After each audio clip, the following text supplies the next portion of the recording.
Good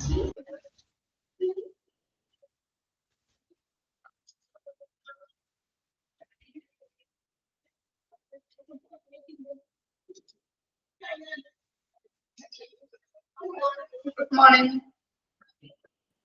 Good morning, ma'am. Okay, കഴിഞ്ഞ ക്ലാസ്സിൽ നമ്മള് കോസ്റ്റ് വരെയാണ് എടുത്തത് അല്ലേ? ഏതൊക്കെ കോസ്റ്റുകളാണ് നമ്മൾ പറഞ്ഞത്? ഏതൊക്കെ ടൈപ്സ് ഓഫ് കോസ്റ്റ് ഉണ്ട്? Government funded service, private funded charity, hospital funded. Salary funded and last one hospital funded അല്ലേ? എന്തായിരുന്നു ഹോസ്പിറ്റൽ ഫണ്ടഡ് സർവീസ് എന്ന് പറഞ്ഞാല്? ഹോസ്പിറ്റൽ ഫണ്ടഡ് സർവീസ് നാളെ കിടക്കുന്ന പേഷ്യൻസിന് ഹോസ്പിറ്റലുകാർ തന്നെ അവര് ആംബുലൻസ് പ്രൊവൈഡ് ചെയ്യും. അങ്ങനെയുള്ളതാണ് hospital fund service. Charity funded service ആർക്ക് പറയാൻ പറ്റും?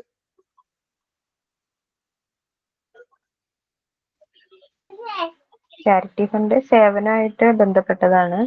പിന്നെ അതിൽ തന്നെ നമ്മള് വീട്ടിലിപ്പോ ഉപയോഗിച്ചത് കേടാവാത്തൊക്കെ ഉണ്ടെങ്കിൽ ബെഡുകൾ അങ്ങനെയുള്ള സാധനങ്ങളൊക്കെ നമ്മൾ ചാരിറ്റിക്ക് കൊടുക്കുന്നു. ഇത്രയും കാര്യങ്ങളാണ് നമ്മൾ പഠിച്ചത്. ഓക്കെ, ഇനി നെക്സ്റ്റ് പോർഷൻ നോക്കാം നമുക്ക് കേട്ടോ.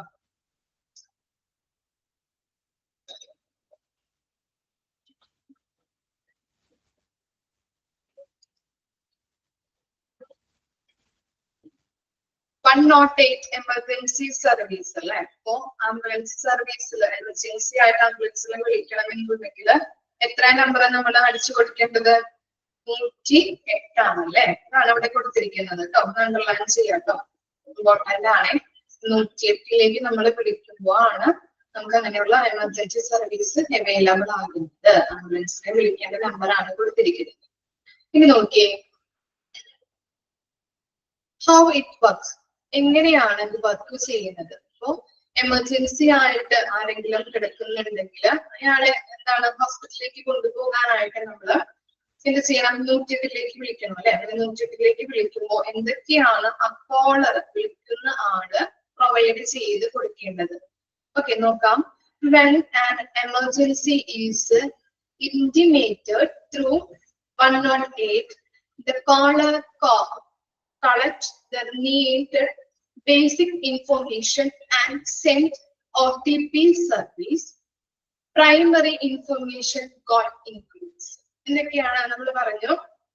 കോളർ നമ്മൾ വിളിക്കുന്ന ആള്, അയാളെയാണ് നമ്മൾ കോളർ എന്ന് പറയുന്നത് അല്ലെ? കോളറ് ബേസിക് ഇൻഫർമേഷൻസ് കളക്ട് ചെയ്തിട്ട് വേണം 108ലേക്ക് വിളിക്കാനായിട്ട്. എമർജൻസി സർവീസിലെ ആ നമ്പറിലേക്ക് വിളിക്കാനായിട്ട് അവിടെ കൊടുക്കുന്ന ആളുടെ അല്ലെങ്കിൽ ബേസിക് ഇൻഫർമേഷൻസ് അറിഞ്ഞിട്ട് വേണം വിളിക്കാനായിട്ട്. എന്തൊക്കെ ബേസിക് ഇൻഫർമേഷൻസ് ആണ് ഇൻക്ലൂഡ് ചെയ്യേണ്ടത്? നോക്കിക്കോളൂ.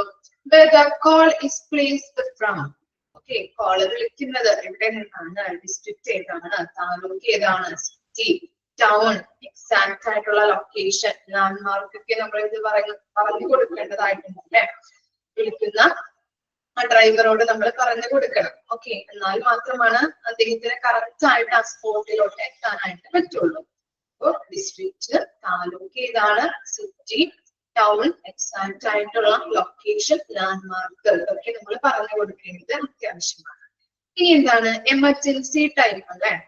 എമർജൻസി ടൈപ്പ് എന്ന് പറഞ്ഞാൽ എന്തായിരിക്കും? ഏതാണ്? ഏത് ടൈപ്പ് ഓഫ് എമർജൻസി ആണ്? ആക്സിഡന്റ് ആണോ? ആക്സിഡന്റ് ആണോ? അല്ലെങ്കിൽ പെട്ടെന്ന് കുഴഞ്ഞു വീണതാണോ? അങ്ങനെ എന്താണ്? ഏത് ടൈപ്പ് ഓഫ് എമർജൻസി ആണ് എന്നുള്ളത് ഇവിടെ പറഞ്ഞു കൊടുക്കണം. ഓക്കെ, അതുപോലെ തന്നെ എന്താണ് number of people injured and stage of the injured. ഇനി എത്ര പേരാണ് അല്ലെ? എത്ര പേർക്ക് അപകടം പറ്റിയിട്ടുണ്ട്? ചിലപ്പോ ആക്സിഡന്റ് ആകുമ്പോ 2-3 ആളുകൾക്ക് അപകടം പറ്റാം അല്ലെ? ആക്സിഡന്റ് ആയാലും 2-3 ആൾക്ക് അപകടം പറ്റുന്നു. എത്ര പേരുണ്ട്? എത്ര പേർക്കാണ് ഇഞ്ചുറീസ് സംഭവിച്ചിരിക്കുന്നത്? അതുപോലെ തന്നെ അവരുടെ കണ്ടീഷൻ എന്താണ്, അവരുടെ അവസ്ഥ എന്താണ് എന്നുള്ളത് മനസ്സിലാക്കണം. ഇനി എന്താണ് the caller's name and contact number for location guidance if needed. ഇനി നമ്മൾ എന്ത് ചെയ്യണം? നമ്മൾ വിളിക്കുന്ന ആളുടെ പേര് പറഞ്ഞു കൊടുക്കാം, അതുപോലെ തന്നെ കോണ്ടാക്ട് നമ്പർ കൊടുക്കാം അല്ലെ. അവിടെ നിന്ന് ഹോസ്പിറ്റലിൽ നിന്നൊക്കെ വരുന്ന സമയത്ത് അവർക്ക് എന്തെങ്കിലും ലൊക്കേഷൻ മാറുകയോ അല്ലെങ്കിൽ ചിലപ്പോ വഴി അറിയാതെ നിൽക്കുകയൊക്കെ ചെയ്യുകയാണെങ്കിൽ ഇവരെ വിളിച്ച് കോണ്ടാക്ട് ചെയ്തിട്ട് നമുക്ക് ഇൻഫർമേഷൻസ് അവൈലബിൾ ആക്കി കൊടുക്കാനായിട്ട് പറ്റും. എന്താണ് പറയുന്നത്? കോളേഴ്സിന്റെ നെയിമും അതുപോലെ തന്നെ അവരുമായിട്ട് ബന്ധപ്പെട്ട കോണ്ടാക്ട് നമ്പറും കൊടുക്കേണ്ടത് അത്യാവശ്യമാണ്. ഇത്തരത്തിലുള്ള കാര്യങ്ങളാണ് നമ്മള് കോളറെ വിളിക്കുമ്പോൾ പറഞ്ഞു കൊടുക്കേണ്ടത്. ഇതൊക്കെ ഐഡന്റിഫൈ ചെയ്ത് ഇതൊക്കെ നമുക്ക് മനസ്സിലാക്കിയിട്ട് വേണം നമ്മൾ ഇത് ചെയ്യാനായിട്ട്, എമർജൻസി നമ്പറിലോട്ട് വിളിക്കാനായിട്ട്. ഫസ്റ്റ് ഇമ്പോർട്ടന്റ് ആണ് കേട്ടോ, 4 കാര്യങ്ങൾ ഇമ്പോർട്ടന്റ് ആണ്. എഴുതി വെച്ച് അല്ലെങ്കിൽ എന്താണ് മാർക്ക് ചെയ്ത് വെച്ചിട്ട് പഠിക്കാം. ഓക്കെ, എന്താ പറഞ്ഞത് നമ്മള്? ഫസ്റ്റ് പോയിന്റ് എന്താ പറഞ്ഞത്? വിളിക്കുമ്പോ എന്തൊക്കെ നമ്മൾ നോക്കേണ്ടത് അത്യാവശ്യമാണ്?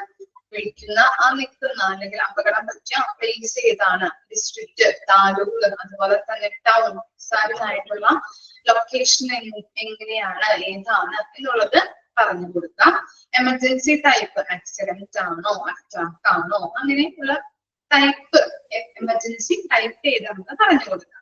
അതുപോലെ തന്നെ എത്ര പേർക്ക് അപകടം പറ്റിയിട്ടുണ്ട്, അവരുടെ അവസ്ഥ എന്താണ് എന്നുള്ളത് പറഞ്ഞു കൊടുക്കണം. അതുപോലെ തന്നെ ലാസ്റ്റ് ആണ് പറയുന്നത് കോളേഴ്സ് നെയിം, അതുപോലെ തന്നെ അവരുടെ കോണ്ടാക്ട് നമ്പർ പറഞ്ഞു കൊടുക്കണം. ഓക്കെ, മനസ്സിലായോ? ഞാൻ പാരഗ്രാഫ് നോക്കാം കേട്ടോ. Emergency had sent through this process is expected to reach the site of the emergency in an average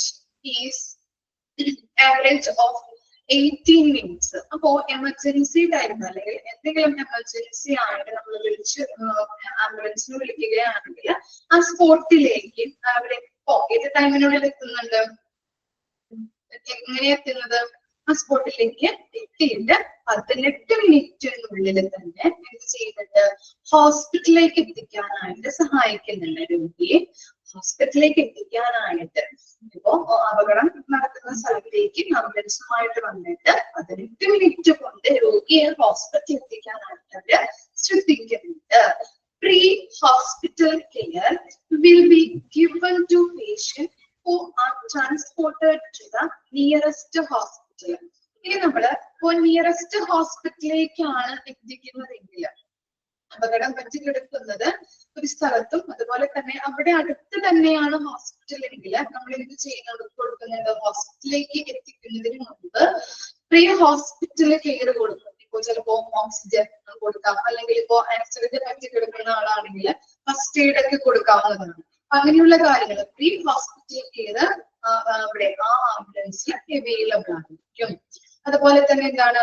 service is generally free to patient.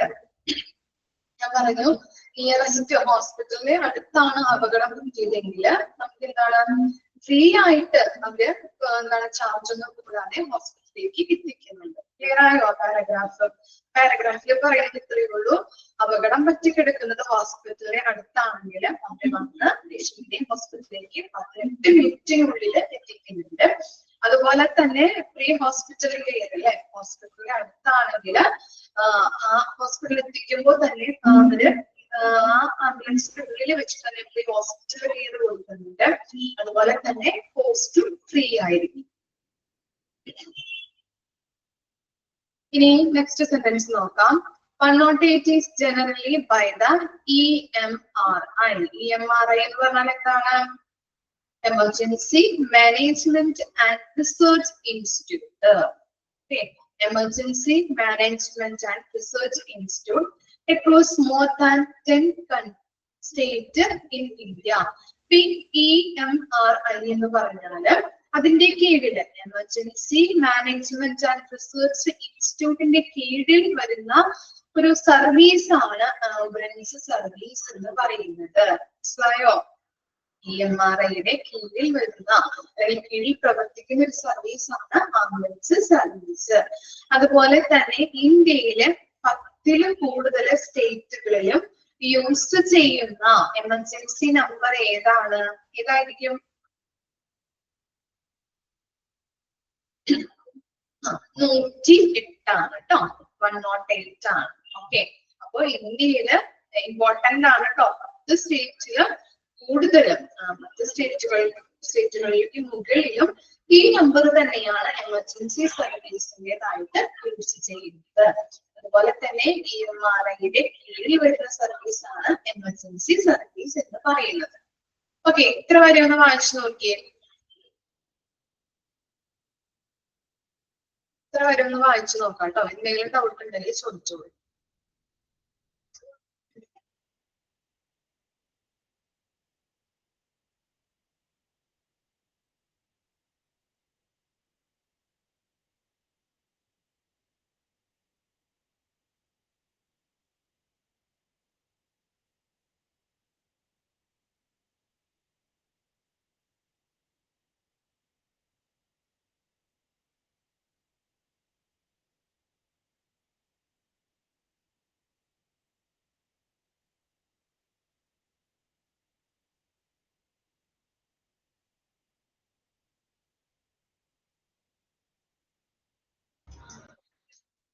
സ്റ്റേറ്റ്സോ across more than 10 states in India ആണോ? അതാണോ പറഞ്ഞത് സംശയം? Okay, അത് ഇന്ത്യയില് 10 സ്റ്റേറ്റിന് മുകളിൽ 10 സ്റ്റേറ്റിലെ കൂടുതലും use ചെയ്യുന്നത് ഈ 108 എന്ന് പറഞ്ഞ നമ്പർ ആയിരിക്കും കേട്ടോ. എമർജൻസി സർവീസിന്റെ 108 എന്ന് പറഞ്ഞ നമ്പർ ആയിരിക്കും 10 സ്റ്റേറ്റില് കൂടുതലും. ഇന്ത്യയില് 10 സ്റ്റേറ്റില് കൂടുതലും യൂസ് ചെയ്യുന്നത് ഈ നമ്പർ തന്നെയാണ്. മനസ്സിലായോ?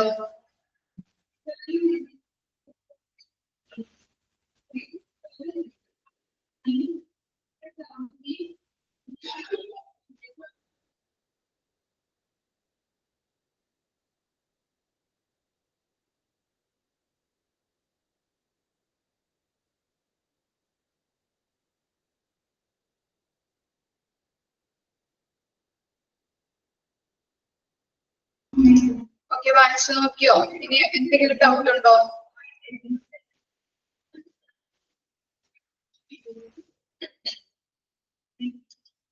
ഓക്കെ, ഇനി നെക്സ്റ്റ് പാരഗ്രാഫ് നോക്കാം കേട്ടോ.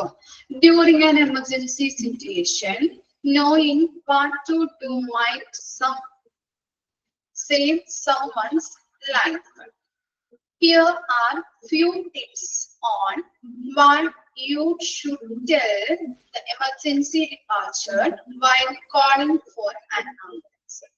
ഇനി നമ്മളൊരു എമർജൻസി സിറ്റുവേഷൻ കണ്ടു കഴിഞ്ഞിട്ടുണ്ടെങ്കിൽ, ഒരു പേഴ്സൺ ഇപ്പോ ആക്സിഡന്റ് പറ്റിയിട്ടുണ്ടെങ്കിൽ എന്താണ്, ഒരു പെട്ടെന്ന് നമ്മൾ വഴി കൂടെ നടന്നു പോകുമ്പോൾ ആളുകൾ കുഴഞ്ഞു വീണിട്ടുണ്ടെങ്കിൽ അയാളുടെ ജീവൻ രക്ഷിക്കാനായിട്ട് എന്തൊക്കെയാണ് നമുക്ക് ചെയ്യാൻ പറ്റുന്ന ടിപ്സുകൾ, അതിനെ കുറിച്ചാണ് അവിടെ കൊടുത്തിരിക്കുന്നത് കേട്ടോ.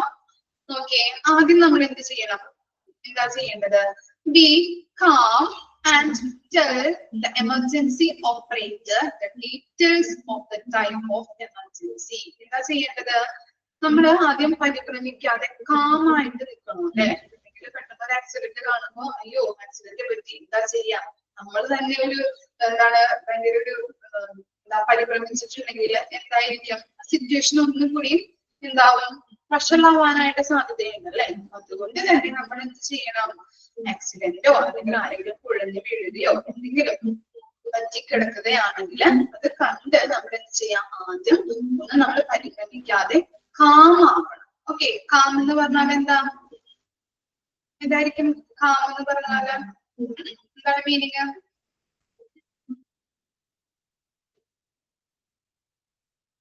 കൂളാവാ. Okay, very good. കൂളായിട്ട് നിൽക്കാം അല്ലെ. ആദ്യം ഒന്ന് കൂളാവാം. അതിനുശേഷം എന്ത് ചെയ്യണം? Emergency operator.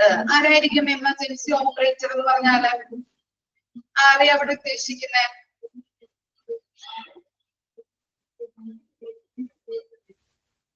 Driver. Very good. Emergency അല്ലെങ്കിൽ ആംബുലൻസ് ഡ്രൈവറെയാണ് നമ്മൾ അവിടെ ഉദ്ദേശിക്കുന്നത് കേട്ടോ. എമർജൻസി ഓപ്പറേറ്ററെ എന്ത് ചെയ്യണം? എല്ലാ കാര്യങ്ങളും ഡീറ്റെയിൽസുകളൊക്കെ കൊടുത്തിട്ട് ഏത് ടൈപ്പ് ഓഫ് എമർജൻസി ആണ് അല്ലെ, അങ്ങനെയുള്ള കാര്യങ്ങൾ നമ്മൾ മുൻപിൽ കണ്ടിരുന്നു. അങ്ങനെയുള്ള കാര്യങ്ങളൊക്കെ വിളിച്ചറിയിക്കണം. ഓക്കെ, ആദ്യം കാമായിട്ട് നിൽക്കുക, ഒരു കൂളാവാം. അതുപോലെ തന്നെ എമർജൻസി ഓപ്പറേറ്ററെ, ആംബുലൻസ് ഡ്രൈവറെ എല്ലാ ഡീറ്റെയിൽസും പറഞ്ഞു കൊടുത്ത് എന്തായാലും എന്ത് ചെയ്യാം, കോൾ ചെയ്യാം. ഇനി എന്താ പറയുന്നത്, you will be demanded to tell him or her the address to where the ambulance should reach. That includes postal code. ഇനി നമ്മളൊന്ന് പറഞ്ഞു കുറച്ച് ഡീറ്റെയിൽസ് ഒക്കെ പറഞ്ഞു കൊടുക്കണം അല്ലെ. അപ്പോ അവിടെ ഉള്ള എന്താണ് ആക്സിഡന്റ് ആയിട്ട് കിടക്കുന്ന പേഴ്സണിന്റെ അഡ്രസ് അറിയാമെങ്കിൽ പറഞ്ഞു കൊടുക്കുക. അതുപോലെ തന്നെ ഇൻക്ലൂഡിങ് പോസ്റ്റൽ കോഡ് വരെയുള്ള കാര്യങ്ങൾ വേണം നമ്മൾ പറഞ്ഞു കൊടുക്കാനായിട്ട്. ഓക്കെ, ആംബുലൻസ് ഡ്രൈവർക്ക് പെട്ടെന്ന് ആ വാഹനം കൊണ്ട് അവിടെ കിടക്കുന്ന ആളുടെ അടുത്തേക്ക് എത്താൻ വേണ്ടിയിട്ട് അഡ്രസ് കൃത്യമായിട്ട് പറഞ്ഞു കൊടുക്കുകയും ഇൻക്ലൂഡിങ് പോസ്റ്റൽ കോഡ് വരെ ആയിരിക്കണം നമ്മൾ പറഞ്ഞു കൊടുക്കുന്നത്. Your phone number may also be incurred for in case the operator wants to contact you for directions. അതുപോലെ തന്നെ നമ്മുടെ ഫോൺ നമ്പർ കൊടുക്കുക അല്ലെ. എന്തിനു വേണ്ടിയിട്ടാണ് കോൾ ചെയ്യുന്ന ആളുടെ ഫോൺ നമ്പർ കൊടുക്കുന്നത്? ഇതിനു വേണ്ടിയിട്ടാണ് കറക്റ്റ് ആയിട്ട് നമ്മുടെ എന്താണ് ആ സീൻ നടന്ന അല്ലെങ്കിൽ ആ ആക്സിഡന്റ് നടന്ന ആ സ്ഥലത്തേക്ക് എത്താനായിട്ട്. അതുപോലെ തന്നെ എന്തെങ്കിലും ഡൗട്ട് ഉണ്ടെങ്കിൽ വിളിച്ചു ചോദിക്കാനായിട്ടും കൂടിയാണ് ഇത് ചെയ്യുന്നത്. ഫോൺ നമ്പർ കോൾ ചെയ്യുന്ന ആളുടെ ലൊക്കേഷൻ ഒക്കെ അറിയാൻ വേണ്ടിയിട്ട്. Okay, very good. അപ്പൊ അങ്ങനെയുള്ള ഡയറക്ഷൻസ് നമുക്ക് കൊടുക്കുന്നതിന് വേണ്ടിയിട്ട് എന്ത് ചെയ്യണം, നമ്മുടെ ഫോൺ നമ്പർ കോൾ ചെയ്യുന്ന ആളുടെ ഫോൺ നമ്പർ ഓപ്പറേറ്ററിന് കൊടുക്കേണ്ടത് അത്യാവശ്യമാണ്. He or she will also need the patient's age, sex and any medical history you might recollect. ഇനി നമുക്ക് ഒരാളെ കാണുമ്പോൾ നമുക്ക് അറിയാൻ പറ്റും അല്ലെ, അല്ലെങ്കിൽ ആക്സിഡന്റ് ആയിട്ട് കുഴഞ്ഞു വീണ ആളുകളെ കാണുമ്പോൾ നമുക്ക് അറിയാൻ പറ്റും എന്താണ് എത്ര ഏജ് ഉണ്ട് അല്ലെ, മിനിമം എത്ര ഏജ് ഉണ്ടാവും. ഇനി അതുപോലെ തന്നെ സെക്സ് ഏതാണെന്ന് അറിയാൻ പറ്റും. അതുപോലെ തന്നെ അദ്ദേഹം നമുക്ക് അറിയാമെങ്കിൽ മെഡിക്കൽ ഹിസ്റ്ററി അല്ലെ, അദ്ദേഹം ഇതിനു മുൻപ് മരുന്നൊക്കെ കഴിച്ചിട്ടുണ്ടെങ്കിൽ ഇത്തരത്തിലുള്ള മരുന്നുകളാണ് കഴിച്ചിരിക്കുന്നത്. ചിലപ്പോ നമ്മുടെ വീടിന്റെ അടുത്തുള്ള അപ്പനോ അമ്മാമ്മയൊക്കെ ആണെങ്കിൽ നമുക്ക് അറിയാൻ പറ്റുമല്ലേ അവർ ഏത് രോഗികളാണ്, ഏത് ടൈപ്പ് ഓഫ് മരുന്നുകളാണ് കഴിക്കുന്നത്. അപ്പൊ അങ്ങനെയുള്ള ഹിസ്റ്ററി എന്ത് ചെയ്യണം, കളക്ട് ചെയ്യാം. ക്ലിയർ ആയോ? പേഷ്യൻസിന്റെ ഏജ്, അതുപോലെ തന്നെ സെക്സ്, അതുപോലെ തന്നെ മെഡിക്കൽ ഹിസ്റ്ററിയുടെ കളക്ട് ചെയ്യണം. ഇനി എന്താണ്, the operator will also need to know if the person is bleeding, if he or she is conscious, has chest pain and is breathing. അപ്പൊ എങ്ങനെയുള്ള എന്താണ് ഇതിലാണ് ഇപ്പൊ ബ്ലീഡിംഗ് ആയിട്ടാണ് കിടക്കുന്നത്, അല്ലെങ്കിൽ കോൺഷ്യസ് ആണോ, ചെസ്റ്റ് പെയിൻ ഉണ്ടോ, അല്ലെങ്കിൽ ബ്രീത്ത് എടുക്കാൻ ബുദ്ധിമുട്ടുണ്ടോ, ഇങ്ങനെയുള്ള ഇതിലാണ് അദ്ദേഹം കിടക്കുന്നത് എന്ന് ഐഡന്റിഫൈ ചെയ്ത് ഈ ഓപ്പറേറ്ററോട് പറയേണ്ടത് അത്യാവശ്യമാണ്. എന്തിനു വേണ്ടിയിട്ടാണ് ഈ ഓപ്പറേറ്ററോട് അങ്ങനെ നമ്മള് ഇങ്ങനെയുള്ള കാര്യങ്ങൾ പറഞ്ഞു കൊടുക്കുന്നത്? എന്തിനു വേണ്ടിയിട്ടായിരിക്കാം? ബ്ലീഡിങ് ഉണ്ടെങ്കിൽ എന്ത് വേണം, ഫസ്റ്റ് എയ്ഡും കാര്യങ്ങളും വേണം അല്ലെ. അതുപോലെ തന്നെ ബ്രീത്തിങ് ഡിഫിക്കൽറ്റി ഉണ്ടെങ്കിൽ ഓക്സിജൻ മാസ്കുകൾ, അങ്ങനെയുള്ള കാര്യങ്ങളൊക്കെ കൊണ്ടുവരണം. അപ്പൊ അതിന് വേണ്ടിയിട്ട്, അതുപോലെ തന്നെ ചെസ്റ്റ് പെയിൻ കോൺഷ്യസ് ആണെങ്കിൽ അങ്ങനെയുള്ള ടെക്നീഷ്യൻസിനെ അല്ലെങ്കിൽ അതുപോലെയുള്ള സ്റ്റാഫിനെ അവിടെ നിന്ന് കൊണ്ടുവരണം അല്ലെ. അതിന് വേണ്ടിയിട്ടാണ് ഇങ്ങനെയുള്ള കാര്യങ്ങൾ നമ്മൾ പറഞ്ഞു കൊടുക്കുന്നത്. Okay, you will also be demanded to make a clear type of injury or emergency and what caused the incident. അപ്പൊ എന്താണ്, ക്ലിയർ ആയിട്ട് നമ്മൾ പറഞ്ഞു കൊടുക്കുക ഏത് ടൈപ്പ് ഓഫ് ഇഞ്ചുറി ആണ്, ഓക്കെ ഏത് ടൈപ്പ് ഓഫ് എമർജൻസി ആണ്, എമർജൻസി ഓക്കെ എങ്ങനെയുള്ള കാര്യങ്ങൾ, ഏത് ടൈപ്പ് ഓഫ് ഇൻസിഡന്റ് ആണ്, അതുപോലെ തന്നെ ഇൻസിഡന്റിന്റെ കാരണങ്ങൾ, ഇതൊക്കെ ഒന്ന് അദ്ദേഹത്തെ അറിയിക്കണം. ക്ലിയർ ആയിട്ട് അദ്ദേഹത്തെ പറഞ്ഞ് മനസ്സിലാക്കി കൊടുക്കണം ഡ്രൈവർക്ക്. എന്നാൽ മാത്രമാണ് അവിടെ നിന്ന് വരുമ്പോൾ അവർക്ക് ഇങ്ങനെയുള്ള കാര്യങ്ങൾ ചെയ്ത് കൊടുക്കേണ്ടതായിട്ടുള്ള എക്യുപ്മെന്റ്സ് ആയാലും അതുപോലെയുള്ള എന്താണ് കുറച്ച് കാര്യങ്ങൾ അല്ലെ, എക്യുപ്മെന്റ്സ് കൊണ്ടുവരണം. അതുപോലെയുള്ള സ്റ്റാഫുകളെയൊക്കെ നമ്മൾ കൊണ്ടുവരേണ്ടത് അത്യാവശ്യമാണ്. അപ്പൊ അതുമായിട്ട് ബന്ധപ്പെട്ട ഏത് ടൈപ്പ് ഓഫ് ഇഞ്ചുറി ആണ്, ഏത് ടൈപ്പ് ഓഫ് എമർജൻസി ആണ്, അങ്ങനെയുള്ള കാര്യങ്ങൾ അദ്ദേഹത്തെ ക്ലിയർ ആയിട്ട് അറിയിക്കുകയും വേണം. ക്ലിയർ ആയോ? ഇത്തരം കാര്യങ്ങളാണ് നമ്മളൊരു പേഴ്സണെ അവരുടെ ലൈഫിലേക്ക് അല്ലെങ്കിൽ നോർമൽ ലൈഫിലേക്ക് കൊണ്ടുവരാനായിട്ട്, ജീവൻ രക്ഷിക്കാനായിട്ട് ചെയ്യേണ്ട കാര്യങ്ങൾ 6 കാര്യങ്ങളാണ് ഇവിടെ കൊടുത്തിരിക്കുന്നത്. ഫസ്റ്റ് പോയിന്റ് ഒന്നുകൂടി പറയാം. ആദ്യമായിട്ട് നമ്മള് ഇത് ആക്സിഡന്റ് ആണെങ്കിൽ ആക്സിഡന്റ് ഒക്കെ കണ്ട് പരിഗണിക്കാതെ ഒന്ന് കൂളായിട്ട് ഇത് ചെയ്യണം. എമർജൻസി ഓപ്പറേറ്ററെ എല്ലാ ഡീറ്റെയിൽസും അറിയിക്കണം അല്ലെ. ഇനി നമ്മള് ഡീറ്റെയിൽസ് പറഞ്ഞു കൊടുക്കുമ്പോൾ അഡ്രസ്സ് കൊടുക്കണം. അഡ്രസ്സ് കൊടുക്കുമ്പോൾ ഇൻക്ലൂഡിംഗ് പോസ്റ്റൽ കോഡ് വരെ പറഞ്ഞു കൊടുക്കാം. അതുപോലെ തന്നെ എന്താണ്, ഈ വിളിക്കുന്ന ആളുടെ കോളറിന്റെ ഫോൺ നമ്പർ പറഞ്ഞു കൊടുക്കണം. എന്തിനാണ്, ഡയറക്ഷൻസ് അറിയുന്നില്ലെങ്കിൽ ചിലപ്പോ പറഞ്ഞിട്ടുണ്ടാവും, എന്നാലും കൂടിയും ചിലപ്പോ വരുമ്പോൾ ഡയറക്ഷൻസ് വഴി തെറ്റി പോവാം. അപ്പൊ അങ്ങനെയുള്ള ഡയറക്ഷൻസ് കറക്റ്റ് ആയിട്ട് കിട്ടാൻ വേണ്ടിയിട്ട്, ആ സ്പോട്ടിലേക്ക് കറക്റ്റ് ആയിട്ട് എത്തിക്കാൻ വേണ്ടിയിട്ട് ഈ നമ്പർ, ഈ കോളറിന്റെ നമ്പർ കൃത്യമായിട്ട് അദ്ദേഹത്തിന് പറഞ്ഞു കൊടുക്കാം. അതുപോലെ തന്നെ പേഷ്യന്റിന്റെ ഏജ്, സെക്സ്, അതുപോലെ മെഡിക്കൽ ഹിസ്റ്ററി ഒക്കെ അറിയാമെങ്കിൽ അതും കളക്ട് ചെയ്യണം. ഇനി പേഷ്യൻസ് ബ്ലീഡിംഗ് ആയിട്ട് കിടക്കുകയാണ്, അല്ലെങ്കിൽ കോൺഷ്യസ് ആണ്, ചെസ്റ്റ് പെയിൻ ഉണ്ട്, ബ്രീത്തിങ് ഡിഫിക്കൽറ്റി ഉണ്ടെങ്കിൽ അത് കൃത്യമായിട്ട് മനസ്സിലാക്കി ഓപ്പറേറ്ററെ അറിയിക്കേണ്ടത് അത്യാവശ്യമാണ്.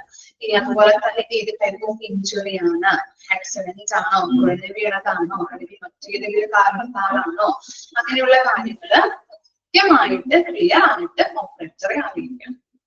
ഓക്കെ, വായിച്ചോക്കെ.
ക്ലിയർ ആണോ? ഇനി നമ്മള് നെക്സ്റ്റ് പഠിക്കാൻ പോകുന്നത് ക്രൂയിങ്. എന്താണ് ക്രൂയിങ് എന്ന് പറഞ്ഞാല്? ക്രൂ എന്ന് പറഞ്ഞാൽ എന്തായിരിക്കും, എന്താ മീനിങ്?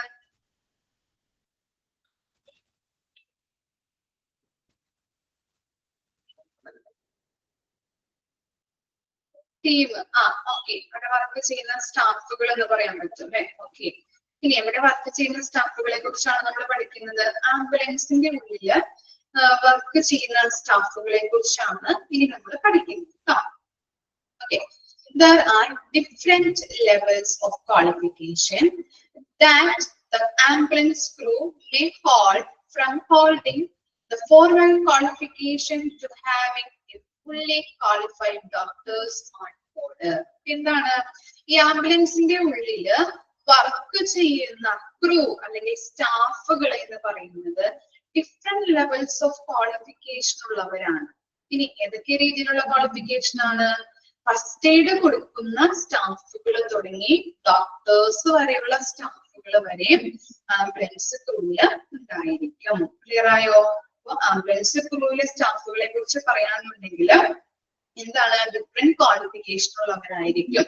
ഇനി ഏതൊക്കെ ക്വാളിഫിക്കേഷൻ ആണ്? ഏറ്റവും ലോ തൊട്ട് അല്ലെ, ഫസ്റ്റ് എയ്ഡ് കൊടുക്കുന്ന സ്റ്റാഫുകൾ തൊട്ട് ഡോക്ടേഴ്സ് വരെ ഈ ക്രൂവില് അവൈലബിൾ ആണ്. ക്ലിയർ ആയോ? ഇൻക്ലൂഡഡ് ആയിരിക്കും. Okay. Most ambulance service require at least 2 crew members to be on every ambulance. Underline ചെയ്ത് വെച്ചേ, ഇമ്പോർട്ടന്റ് ആണ്. എന്താണ്, ആംബുലൻസ് സർവീസ് നടത്തുമ്പോൾ അറ്റ്ലീസ്റ്റ് 2 members എങ്കിലും ഉണ്ടായിരിക്കണം. എവറി ആംബുലൻസിൽ, ഏതൊരു ആംബുലൻസിലും അറ്റ്ലീസ്റ്റ് 2 members എങ്കിലും ഉണ്ടായിരിക്കണം. ഫസ്റ്റ് സ്റ്റാഫ് ഏതായിരിക്കും, അല്ലെങ്കിൽ ഫസ്റ്റ് മെമ്പർ ഏതായിരിക്കും? അറിയാൻ പറ്റുമോ? ആംബുലൻസ് സർവീസ് നടത്തുമ്പോ ഫസ്റ്റ് നമ്പർ ഡ്രൈവർ അല്ലെ, ഡ്രൈവർ ഇല്ലാതെ നമുക്ക് വാഹനം ഓടിക്കാൻ പറ്റില്ല. അപ്പോ ഒന്നാമതായിട്ട് ഡ്രൈവർ ആയിരിക്കാം അല്ലെ, 1 to drive അല്ലെ, ഡ്രൈവർ. ആൻഡ് എന്താണ് 1 to attend the patient. another person അല്ലെങ്കിൽ another staff എന്ന് പറഞ്ഞാൽ ആരായിരിക്കും?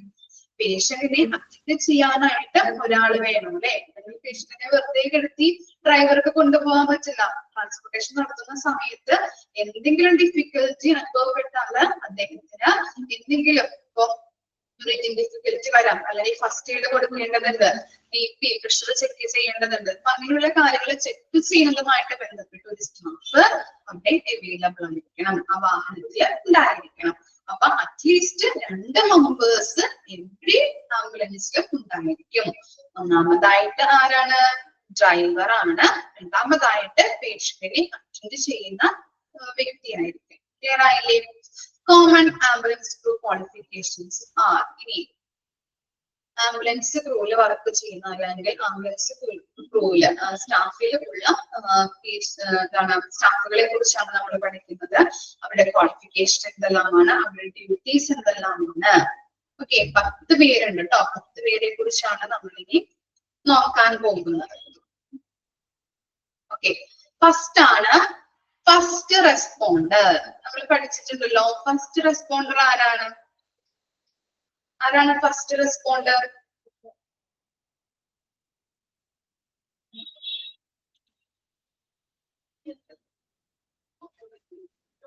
ഫസ്റ്റ് ആ സീൻ കാണുന്ന, ഇൻസിഡന്റ് കണ്ട അല്ലെ ആ വ്യക്തി അല്ലെ.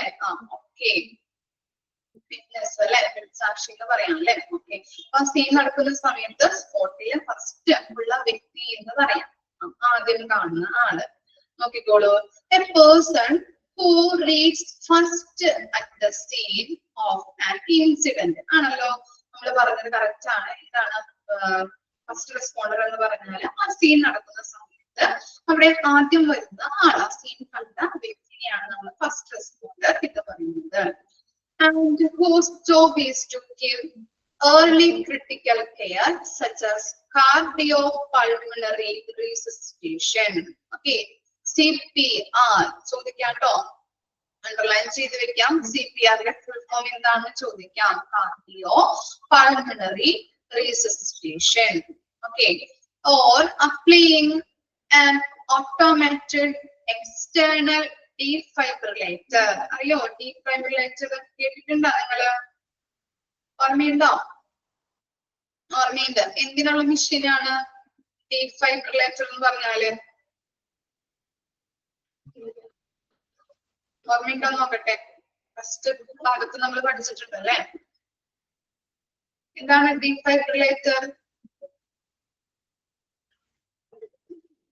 റീസ്റ്റാർട്ട് ചെയ്യാൻ, വെരി ഗുഡ്. ഹാർട്ട് റീസ്ക്യൂം അല്ലെങ്കിൽ റീസ്റ്റാർട്ട് ചെയ്യാനായിട്ട് ഉപയോഗിക്കുന്ന എക്യുപ്മെന്റ് ആണ്, മെഷീനാണ് അല്ലെ.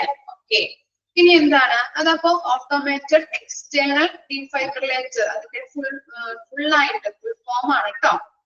ഓക്കെ, ഫുൾ നെയിം ആണ് പറയുന്നത് കേട്ടോ. ഓട്ടോമേറ്റഡ് എക്സ്റ്റേണൽ defibrillator എന്ന് പറയുന്നുണ്ട്. ഫുൾ നെയിം ആണ് കൊടുത്തിരിക്കുന്നത്. അതുപോലെ തന്നെ എന്താണ്, അതാണ് AED കേട്ടോ. ഓക്കെ, അതും ചോദിക്കാവുന്നതാണ്.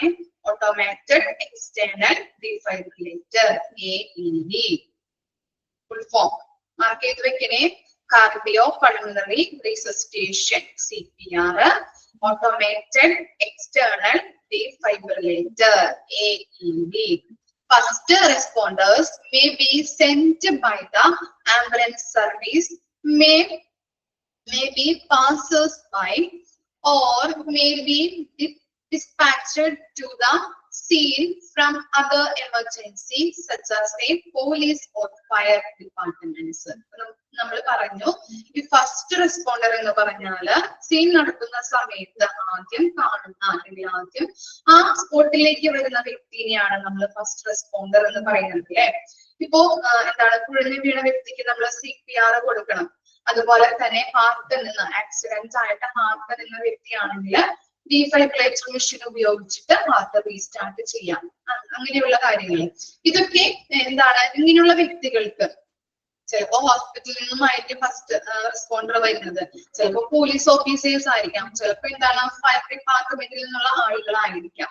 ഇവരൊക്കെ എന്താണ് ഇങ്ങനെയുള്ള കൃത്യമായിട്ടുള്ള ട്രെയിനിങ്ങുകളും സ്കില്ലും ലഭിച്ചവരാണ്. ഓക്കെ, അപ്പൊ അങ്ങനെയുള്ള കാര്യങ്ങൾ ചെയ്യാനായിട്ട് ക്യാപ്പബിൾ ആയിട്ടുള്ള ആളായിരിക്കണം, കപ്പാസിറ്റി ഉള്ള ആളായിരിക്കണം അവര് ഫസ്റ്റ് റെസ്പോണ്ടർ എന്ന് പറയുന്നത്. അങ്ങനെയുള്ള ട്രെയിനിങ്ങുകൾ CPR കൊടുക്കാം, അതുപോലെ ഡീഫൈബ്രിലേറ്റർ മെഷീൻ പ്രവർത്തിപ്പിക്കുന്നതിനുള്ള കാര്യങ്ങൾ, ഇതിനൊക്കെ പ്രത്യേക ട്രെയിനിങ്ങുകൾ ലഭിച്ച ആളുകളായിരിക്കും ആര് ഈ ഫസ്റ്റ് റെസ്പോണ്ടേഴ്സ് എന്ന് പറയുന്നത് കേട്ടോ. പോലീസിനായാലും CPR കൊടുക്കാനുള്ള ട്രെയിനിങ് ലഭിച്ചിട്ടുണ്ട്, അതുപോലെ ഫയർഫോഴ്സിൽ വർക്ക് ചെയ്യുന്ന ആൾക്കാർക്ക്, അതുപോലെ ഹോസ്പിറ്റലിൽ അങ്ങനെയുള്ള സ്റ്റാഫുകൾക്കായാലും ഇങ്ങനെയുള്ള കാര്യങ്ങൾ ചെയ്യാനായിട്ട് ട്രെയിനിങ് ലഭിച്ചവരായിരിക്കാം. പിന്നെ കൂടാതെ പാസ് ചെയ്തു പോകുന്ന ആൾക്കാരെയും നമ്മൾ എന്ത് പറയും, പ്രോപ്പിലൂടെ പാസഞ്ചേഴ്സ് പോകുമ്പോൾ അവരെയും നമ്മൾ എന്തെന്ന് പറയാറുണ്ട്, ഫസ്റ്റ് റെസ്പോണ്ടർ എന്ന് വിളിക്കാറുണ്ട്. ക്ലിയർ ആയോ?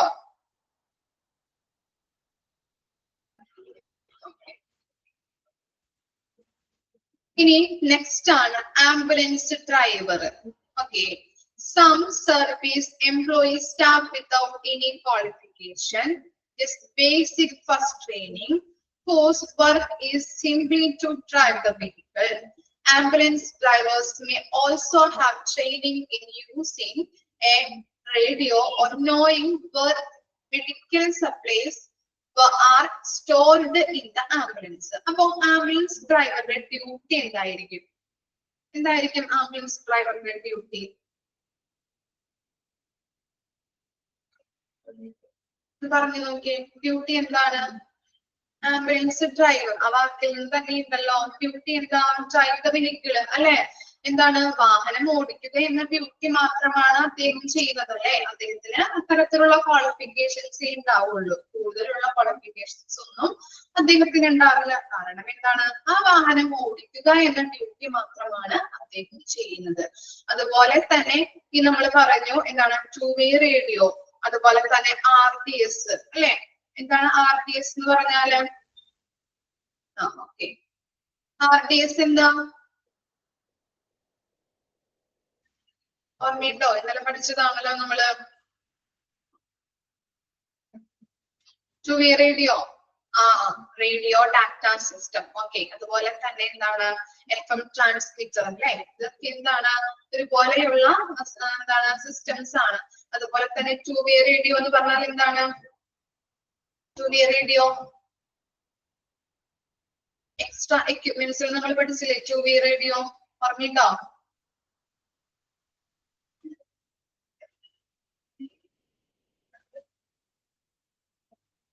മൗത്ത് ടു മൗത്ത് കമ്മ്യൂണിക്കേഷൻ ചെയ്യുന്ന.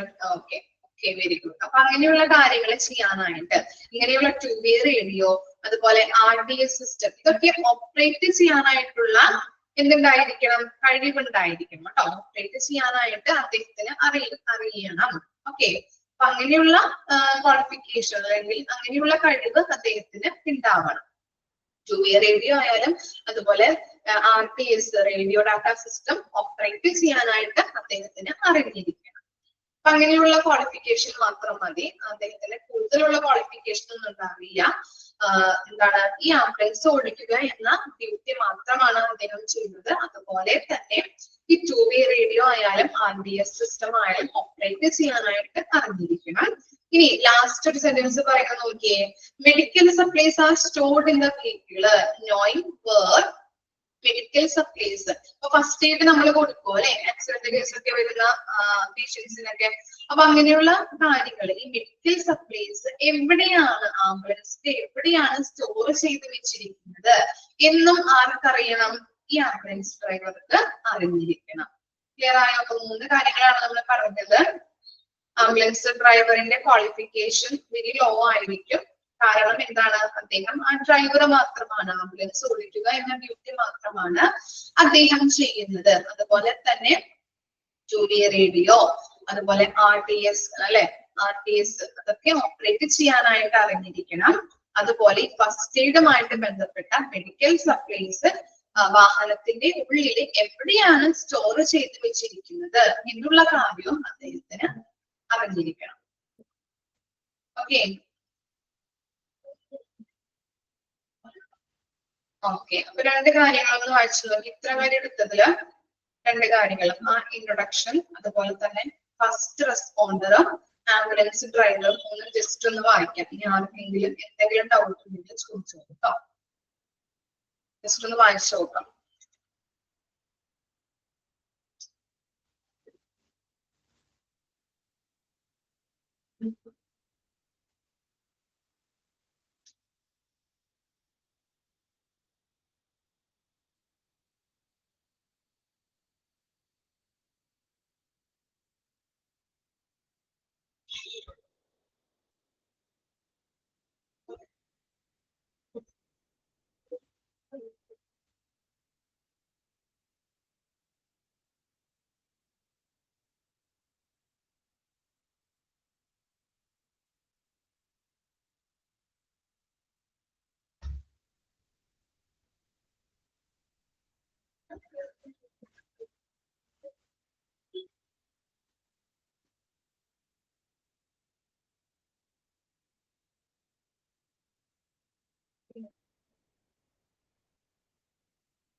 അയച്ചു കഴിഞ്ഞോ?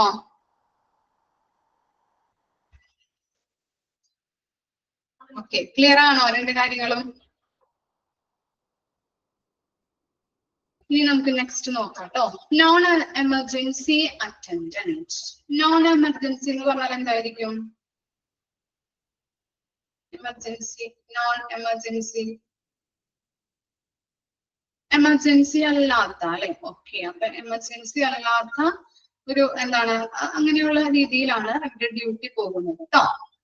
This role has different levels of training across the world, but the staff is commonly only needed to carry out the patient transport duties, which can include stretcher or wheelchair cases rather than acute care. അല്ലെ? അപ്പൊ ഇങ്ങനെയുള്ള non emergency അറ്റൻഡിന്റെ duty എന്ന് പറയുന്നത് പേഷ്യൻസിനെ transport ചെയ്യുന്ന സമയത്ത് ഇപ്പൊ wheel ചെയറിൽ ഇരുത്തി കൊടുക്കുക, അല്ലെങ്കിൽ സ്ട്രക്ചറിൽ കയറ്റി കൊടുക്കുക, അങ്ങനെയുള്ള കാര്യങ്ങളാണ് ഇവർ ചെയ്യുന്നത്. ഇനി എന്താണ്? Depending on the provider, they may be instructed first aid or extended skills such as use of an AED, defibrillatory aid, അതാണ് അവിടെ പറയുന്നത് കേട്ടോ. AED, oxygen therapy and other life saving or palliative skills.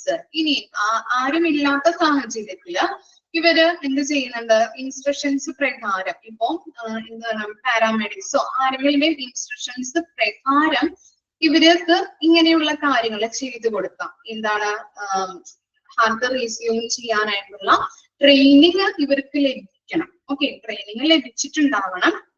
അപ്പോ അവരുടെ instruction പ്രകാരം ഇവർക്ക് ഇങ്ങനെയുള്ള കാര്യങ്ങൾ ചെയ്തു കൊടുക്കാവുന്നതാണ്. മനസ്സിലായോ? ഫസ്റ്റ് എയ്ഡ് കൊടുക്കാം, അതുപോലെ എന്താണ് AED ഓക്സിജൻ തെറാപ്പി ഒക്കെ പേഷ്യൻസിന് ചെയ്തു കൊടുക്കാം. എന്ത് ലഭിച്ചിരിക്കണം? അവർക്ക് ട്രെയിനിങ് ലഭിച്ചിരിക്കണം. ചെയ്തു കൊടുക്കുന്നതുമായിട്ട് ബന്ധപ്പെട്ട പ്രാക്ടീസ് ഇവർക്ക് ലഭിച്ചിരിക്കണം. മറ്റുള്ളവര് പറയുന്നത്, ഇവരുടെ എന്താണ് ഹൈ പൊസിഷനിലുള്ള ആൾക്കാർ പറയുന്നത് അനുസരിച്ചിട്ട് ഇവർക്ക് ഈ കാര്യങ്ങളൊക്കെ ചെയ്തു കൊടുക്കാം. അതർവൈസ് അല്ലെങ്കിൽ എന്താണ് ഇവരുടെ ഡ്യൂട്ടി എന്ന് പറഞ്ഞു കഴിഞ്ഞിട്ടുണ്ടെങ്കിൽ സ്ട്രക്ചറൽ കേസുകളിൽ അങ്ങനെയുള്ള കാര്യങ്ങൾ ചെയ്തു കൊടുക്കുക എന്ന് പറഞ്ഞ ഡ്യൂട്ടി മാത്രമാണ്. They may give emergency cover. Cover എന്നല്ല കേട്ടോ, കെയർ എന്നാണ് അവിടെ.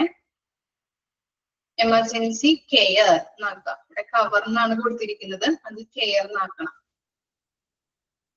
Emergency care when other units not obtainable. എന്താണ് other units? ആരെങ്കിലും ഇല്ലാത്ത പക്ഷം, other units not obtainable എന്ന് പറഞ്ഞിട്ടുണ്ടെങ്കിൽ അവൈലബിൾ അല്ല എങ്കിൽ എന്താണ്? or when accompanied by a fully qualified technicians or paramedics. Okay, അങ്ങനെ അല്ലാത്ത പക്ഷം ഇവർക്ക് എന്ത് ചെയ്യാം? ട്രെയിനിങ് ലഭിച്ചിട്ടുണ്ടാവുമല്ലോ. അങ്ങനെ ട്രെയിനിങ് ലഭിച്ച ഇതില് ഇവർക്ക് എല്ലാ കാര്യങ്ങളും ഓക്സിജൻ തെറാപ്പി ആയാലും അതുപോലെ തന്നെ ഫസ്റ്റ് എയ്ഡ് കാര്യങ്ങളായാലും ഇതൊക്കെ ചെയ്തു കൊടുക്കാൻ പറ്റും. ഇതൊക്കെയാണ് അവരുടെ ഡ്യൂട്ടീസ് എന്ന് പറയുന്നത്. ക്ലിയർ ആയോ? മനസ്സിലായോ? രണ്ട് കേസസുകളാണ് നമ്മളിവിടെ പറഞ്ഞത്.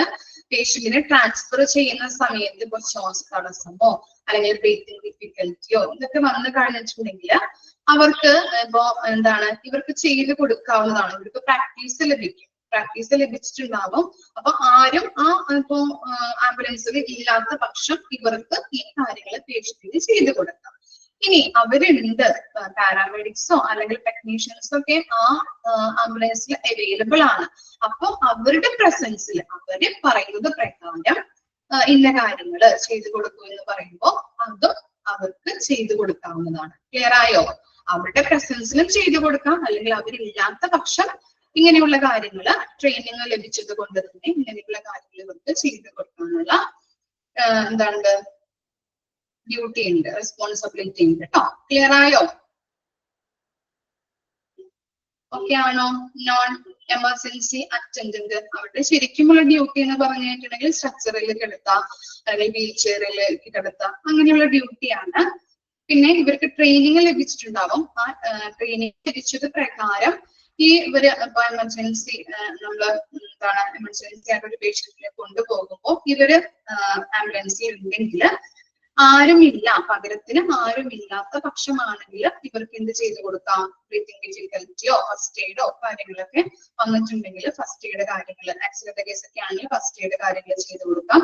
അല്ലെങ്കിൽ ബ്രീത്തിങ് ഡിഫിക്കൽറ്റി ആണെങ്കിൽ ഓക്സിജൻ മാസ്കുകളൊക്കെ വെച്ച് അങ്ങനെയുള്ള കാര്യങ്ങളൊക്കെ ചെയ്തു കൊടുക്കാനുള്ള അധികാരമുണ്ട്. അതുപോലെ തന്നെ എന്താണ് ഇവരുടെ ആംബുലൻസിൽ രോഗികളെ കൊണ്ടുപോകുമ്പോൾ പാരാമെഡിക്സോ അല്ലെങ്കിൽ ടെക്നീഷ്യൻസോ ഇവരുടെ കൂടെ ഉണ്ടെങ്കിൽ അവരുടെ പ്രസൻസിൽ ഇന്ന കാര്യങ്ങൾ അവർ പറയുന്നത് അനുസരിച്ചിട്ട് ഇവർക്ക് ഇങ്ങനെയുള്ള കാര്യങ്ങൾ ചെയ്തു കൊടുക്കാനുള്ള അധികാരമുണ്ട്. ക്ലിയർ ആയോ?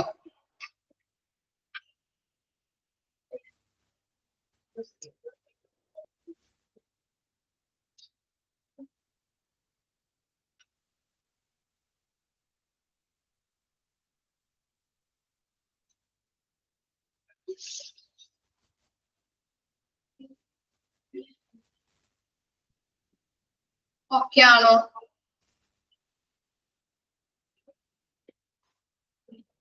ഓക്കെ, മനസ്സിലാവുന്ന രീതിയിൽ എഴുതി വെച്ചാൽ മതി കേട്ടോ. രണ്ട് കേസസുകൾ മിസ് പറഞ്ഞില്ലേ, അതുപോലെ ഒന്ന് ജസ്റ്റ് ഒന്ന് എഴുതി വെക്കാം.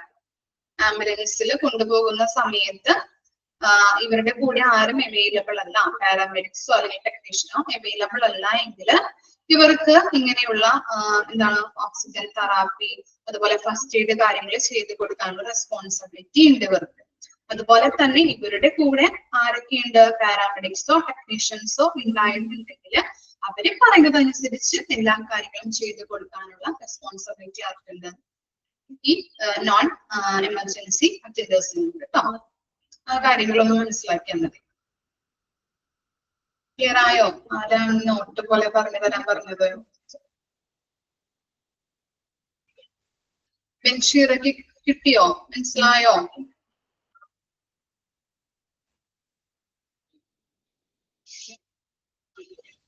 ഓക്കെ.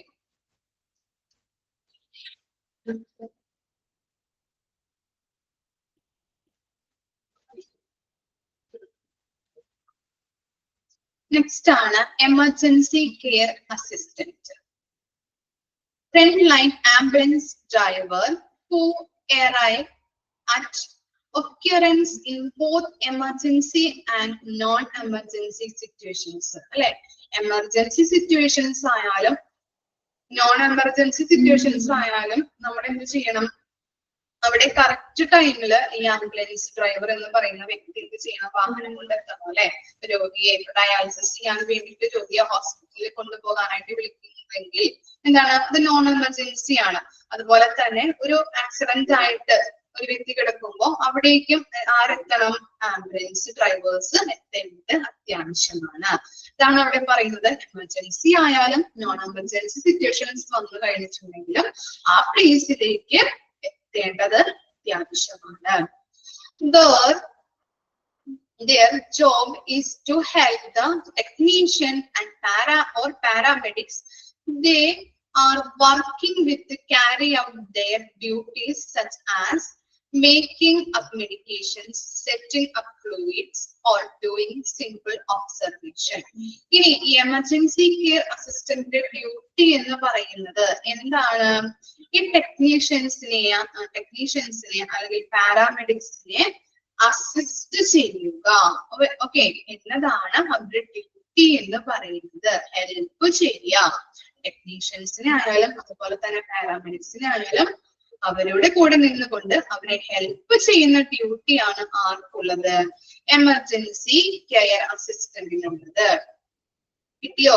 ഇനി അവരുടെ ഡ്യൂട്ടി എന്തൊക്കെയാണ്?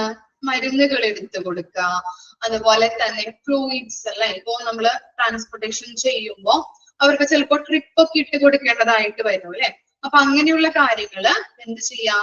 അങ്ങനെയുള്ള കാര്യങ്ങൾ സജ്ജീകരിച്ചു കൊടുക്കുക. അതുപോലെ മരുന്നുകൾ കൊടുക്കാൻ സഹായിക്കുന്നു. അതുപോലെ തന്നെ സിമ്പിൾ ഒബ്സർവേഷനും അവർ ചെയ്യുന്നുണ്ട്. അപ്പൊ 3 കാര്യങ്ങളാണ് അവരുടെ ഡ്യൂട്ടി ആയിട്ട് വരുന്നത്. മെഡിക്കേഷൻസ് കൊടുക്കുന്നത്, സെറ്റിംഗ് അപ്പ് ഫ്ലൂയിഡ്സ്, എന്താണ് ട്രിപ്പുകൾ ഇടുന്ന സമയത്ത് എല്ലാ കാര്യങ്ങളും സജ്ജീകരിച്ചു കൊടുക്കേണ്ട ഡ്യൂട്ടി. അതുപോലെ തന്നെ സിമ്പിൾ ആയിട്ട് പേഷ്യൻസിനെ ഒബ്സർവ് ചെയ്യേണ്ട ഡ്യൂട്ടി ആരുടേതാണ്? എമർജൻസി കെയർ അസിസ്റ്റന്റിന്റേതാണ്. ഓക്കെ, അപ്പൊ ഇവരുടെ ഡ്യൂട്ടി എന്ന് പറഞ്ഞു കഴിഞ്ഞാല് ടെക്നീഷ്യൻസിനെ ആയാലും അതുപോലെ തന്നെ പാരാമെഡിക്സിനെ ആയാലും സഹായിക്കുക എന്ന ഡ്യൂട്ടിയാണ് ഇവർ ചെയ്യുന്നത്. ക്ലിയർ ആണോ? ഒന്ന് വായിച്ചു നോക്കിയേ. 2 കാര്യങ്ങൾ ഒന്ന് വായിക്കാം കേട്ടോ. നോൺ എമർജൻസി അസിസ്റ്റന്റും അതുപോലെ തന്നെ അറ്റൻഡന്റ്, അതുപോലെ തന്നെ എമർജൻസി കെയർ അസിസ്റ്റന്റ്.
ക്ലിയർ ആണല്ലേ? ഇത്രയും മിനിറ്റ്സ് എടുക്കുന്നുള്ളൂ, ബാക്കി നെക്സ്റ്റ് ക്ലാസ് എടുക്കാം നമുക്ക്. ഓക്കെ, അപ്പൊ നമ്മൾ ഇന്ന് പറഞ്ഞത് ഏതൊക്കെയായിരുന്നു പറഞ്ഞത്? ഓക്കെ, എമർജൻസി സർവീസിന്റെ നമ്പർ അല്ലെ, നമ്മൾ വിളിക്കുന്ന നമ്പർ 108 ആണ്. അതുപോലെ തന്നെ ഇതൊക്കെയാണ് നമ്മൾ എമർജൻസി സർവീസിലോട്ട് വിളിക്കുമ്പോൾ എന്തൊക്കെ കാര്യങ്ങൾ നമ്മൾ കളക്ട് ചെയ്യേണ്ടതുണ്ട് അല്ലെ. ഏതൊക്കെയാണ്? നമ്മൾ കോൾ ചെയ്യുമ്പോൾ പ്ലേസ് പറഞ്ഞു കൊടുക്കാം, അതുപോലെ ലൊക്കേഷൻ, എക്സാക്ട് ആയിട്ടുള്ള ലൊക്കേഷൻ പറഞ്ഞു കൊടുക്കാം, ടൗൺ, സിറ്റി, അതുപോലെയുള്ള കാര്യങ്ങള്. അതുപോലെ ഏതൊക്കെയാണ് എമർജൻസി ടൈപ്പ്, ആക്സിഡന്റ് ആണോ, പൊളിഞ്ഞു വീണതാണോ, അറ്റാക്ക് ആണോ, അങ്ങനെയുള്ള കാര്യങ്ങള് ഏത് ടൈപ്പ് ആണെന്നുള്ളത് പറഞ്ഞു കൊടുക്കാം. എത്ര പേർക്ക് ഇൻജുറി സംഭവിച്ചിട്ടുണ്ട്, അവരുടെ അവസ്ഥ എങ്ങനെയാണ് എന്നുള്ളത്. അതുപോലെ തന്നെ കോളർ നെയിമും കോണ്ടാക്ട് നമ്പറും പറഞ്ഞു കൊടുക്കണം. ഓക്കെ, അതുപോലെ തന്നെ നെക്സ്റ്റ് പറയുന്നത്